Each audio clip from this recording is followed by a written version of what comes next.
because the two sides have entered the playing surface. Chippenham in all blue today, and the slight sunlight that we have emanating onto the nice 3G surface at Maidstone today makes Chippenham's kit look like a royal blue. They're up against a kit that complements each other, I think. Maidstone wearing all yellow on an all yellow shirt that you'd think maybe yellow or amber, I believe they are, is more affectionately called, with all black shorts and all black socks. Maidstone going from left to right as it stands. They're going to occupy the half away to my right hand side.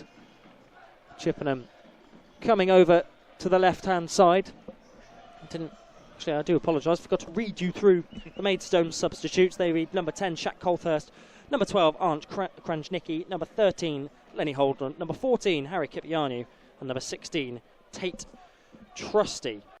I'll let you guess who it will be, but Maidstone are going to get us underway. Sam Corn rolls it backwards towards a recall. Who has the long throw in the Maidstone arsenal? I think it's George Fowler, but if you wanted anyone to be on it, it would be their centre half. It's definitely not George Fowler. It comes into the area, flicks off towards the head of George Fowler, and then he's going to volley it, and it's a deflection that causes it onto the post and hacked away eventually by Alex Bray at the second time of asking.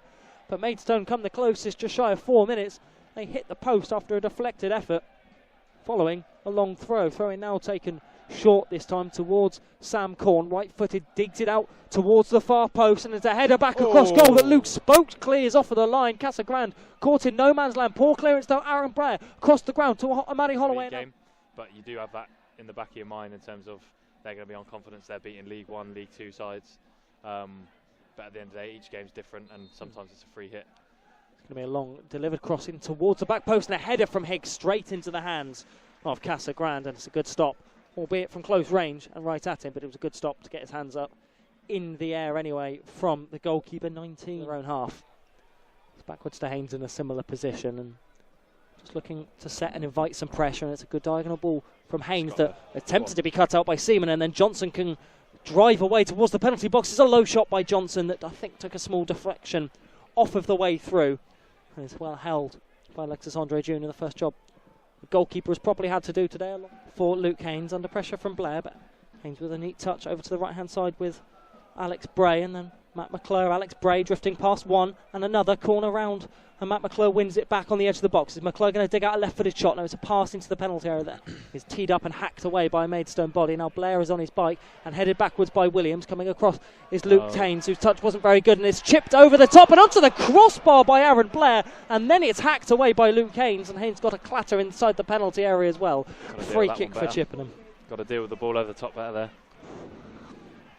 That's where Maidstone, their transition team as well, they'll catch you on the counter attack, and we've just got to deal with those longer balls over the top early a little bit better. The Bluebirds the ball, 27.5 played still, 0-0. Chipped forward towards Matty Holloway, who's having his shirt pulled, and a poor touch from Spokes. Could see in the number 19 of Tom Leahy inside the penalty area, and it's a good save from Josie Casagrande to keep it out. It was a wellied shot from Tom Leahy that probably would have been directed into the top corner otherwise, but it's a strong reflex stop.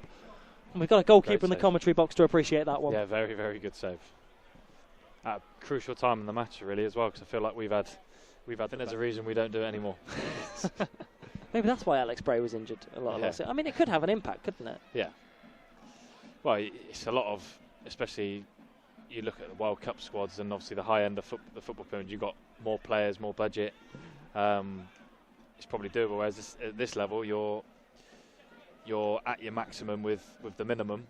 And being roped in to do commentary. Make you on the edge of the box, looks to poke it through, but it couldn't quite get there. It's hacked away. Who's it going to fall for in the penalty area? It's going to be McClure, and his shot is deflected, and it deflected off of a Maidstone body. So a first Chippenham Town corner, and really a first action in about half an hour or so down this end. And it was well worked again, and that position has seen Tom Mayhew stand away to our right hand side. Come on then, boys. Tom Mayhew it will be. He launches backwards towards Casagrande, who left-footed will deliver. Midfielder for defensive midfielder as Luke Spokes makes way for Joe Andrews.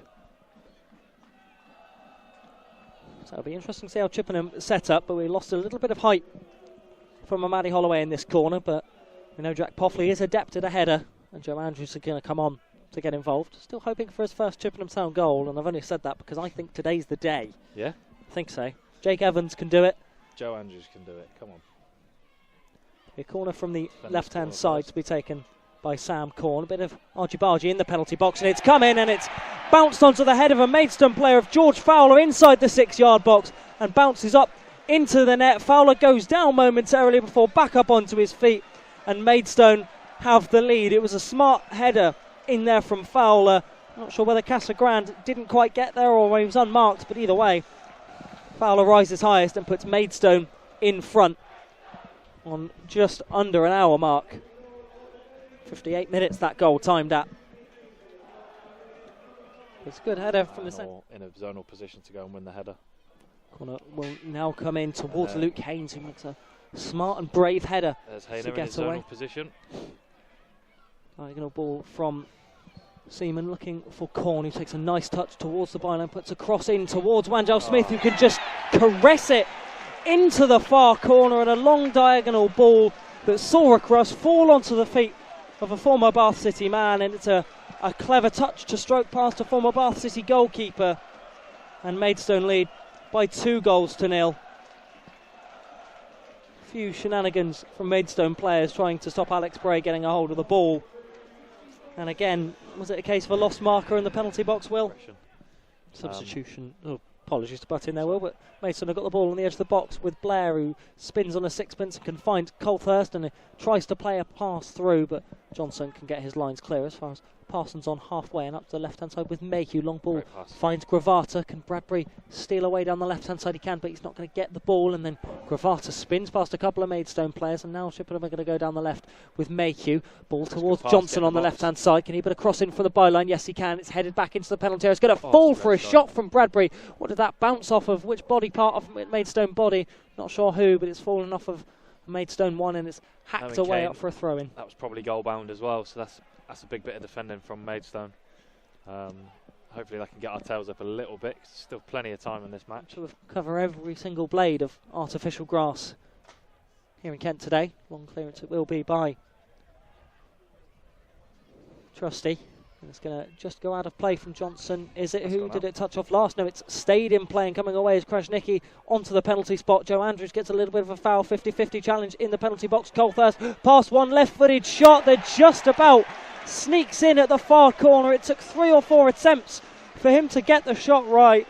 And the Maidstone number 10 steals away inside the penalty area, and a left-footed low shot just about beat the outstretched hands of Casagrande, who watched it go into the corner. And it's 3-0 for Maidstone. And really, I think that's a bit harsh on Chippenham. I think it is. And I thought originally when Ty was defending down the left, from here, it looked like the ball had gone out of play. There was a little bit of a scramble between Ty. The deadline for transfers, are we? It's end of March, is that right? I think so. Clearance from Haynes with the long throw. Kipiano wins the header and gets a cheer from the Maidstone faithful. Alex Bray hooks up into the sky. Whose header is this going to fall up onto? It's not going to be Aaron Blair. It isn't going to be Alex Bray either, because it's going to be Shaq Colthurst on the edge of the box, who's trying to run away with it, and it's going to fall towards a player, and it's a strong shot. It was the right back of Charlie Seaman who just thundered one, but I think he was more hitting and hoping that it would fly into the top corner, trying to emulate Jake Evans from last season. It was rather